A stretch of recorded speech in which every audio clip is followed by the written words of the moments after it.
রাশিবিজ্ঞানের মধ্যমার 7 নম্বর অঙ্কটা চলে এসেছি। 7 নম্বর অঙ্কটা কী বলেছে দেখা যাক। 7 নম্বর অঙ্কটায় আমাকে মধ্যমা বের করতে বলেছে, আমাকে চল রাশি দিয়ে দিয়েছে, আমাকে পরিসংখ্যা দিয়ে দিয়েছে, আমাকে বের করা হচ্ছে মধ্যমা বের করতে। তো যখনই চল রাশি আর পরিসংখ্যা দিয়ে দেবে, ফার্স্ট আমাদের বের করতে হবে ক্রমযোগী পরিসংখ্যা। ক্রমযোগী পরিসংখ্যা কী করবো আমরা? জাস্ট পরিসংখ্যাগুলোকে যোগ করে দেবো, আগের যে পরিসংখ্যা আছে তার সঙ্গে সঙ্গে যোগ করব। দেখো এই 7-এর আগে কিছু নেই, তাই জন্য এখানে আমরা কত বসাবো? 7ই বসাবো। 44-এর আগে কত আছে? 7 আছে, তাই তো? তাহলে যোগ করে বসিয়ে দাও, কত হবে এটা? 51। তার আগে কত আছে? এবার দেখো 35-এর আগে 44, 7 দুটোই আছে, তাহলে 51-এর সঙ্গে 35 যোগ করো, কত হয়? 56। আর কত হচ্ছে? 30 যোগ করলে 86। 86-এর সঙ্গে 16 যোগ করো, কত হবে? 102।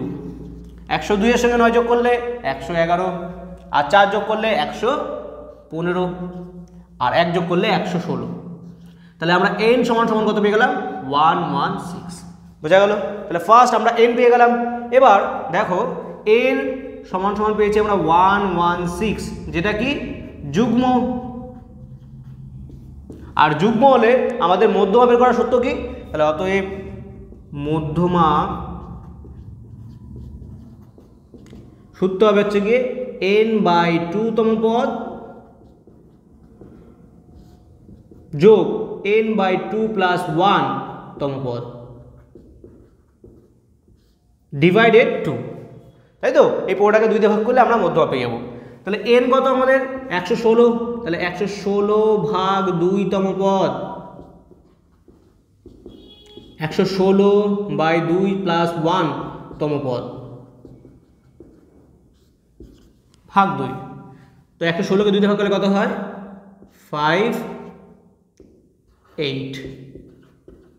58 তম পদ যোগ এটা 1 যোগ করলে কত হবে? এটা 59 তম পদ ভাগ 2। এবার দেখো 58 কোথায় আছে? এই পর্যন্ত আমাদের কত আছে? 51টা পদ আছে।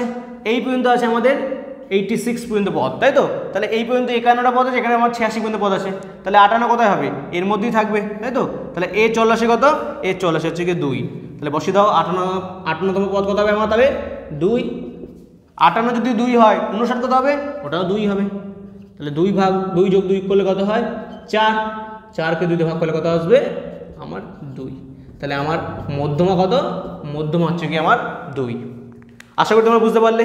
যদি না বুঝতে পারো তাহলে কমেন্ট করে দিও, আমি চেষ্টা করবো অন্য ভিডিওতে এই অঙ্কটা আবার বুঝিয়ে দেওয়ার।